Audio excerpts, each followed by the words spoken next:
Postal मतदानात अपक्ष उमेदवार सुशीलकुमार पावरा यांची आघाडी. सरकारी कर्मचाऱ्यांनी बजावला मतदानाचा हक्क.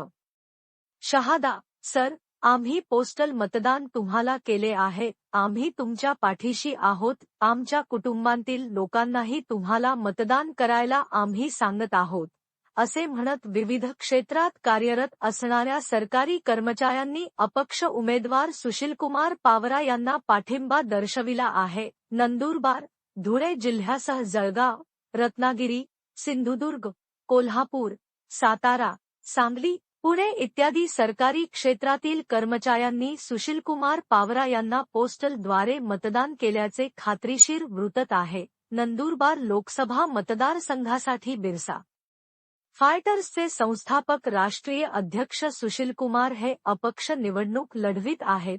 सुशीलकुमार पावरा यांना 64 पेक्षा अधिक संघटनांचा पाठिंबा मिळाला आहे. विद्यार्थी संघटना व शिक्षक संघटनांनीही पाठिंबा दिला आहे. मराठा समाजातील लोकांनीही पाठिंबा दर्शविला आहे. मी स्वतः शिक्षक आहे, सरकारी कर्मचारी आहे. सरकारी कर्मचाऱ्यांना राजकीय पुढारी किती त्रास देतात व जाणीवपूर्वक टार्गेट करतात, हे मी स्वतःच अनुभवले आहे. दुसऱ्या जिल्ह्यात जाऊन नोकरी करणे किती त्रासदायक होते, हेही बघितले आहे. सरकारी कर्मचाऱ्यांची नोकर भरती करणे, प्राध्यापक भरती करणे, जुनी पेन्शन योजना लागू करणे, वारसदारांना अनुकंपावर नोकरीला लावणे, पगार वाढ करणे, वरिष्ठ अधिकाऱ्यांकडून कनिष्ठ कर्मचाऱ्यांवर होत असलेला अन्याय याबाबत मी स्वतःच काम केले आहे.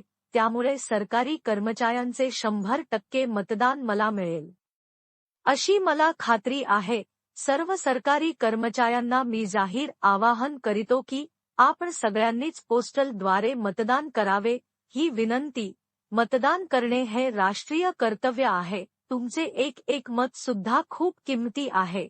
तुमचे पोस्टल मतदान हे संपूर्ण निकाल बदलू शकते. म्हणून मतदान करा. ज्यांनी मला मतदान केले आहे त्यांचे मी मनपूर्वक आभारी आहे, असे जाहीर आभार बिरसा फायटर्सचे राष्ट्रीय अध्यक्ष सुशीलकुमार पावरा यांनी मानले आहे. अपक्ष उमेदवार सुशीलकुमार पावरा यांना पहिले पोस्टल मतदान मिळाले असून 80% पेक्षा अधिक मतदान सुशीलकुमार पावरा यांना होत असल्यामुळे नंदुरबार लोकसभा निवडणूक सुशीलकुमार पावरा हे जिंकतील असे भविष्य वर्तविण्यात येत आहे.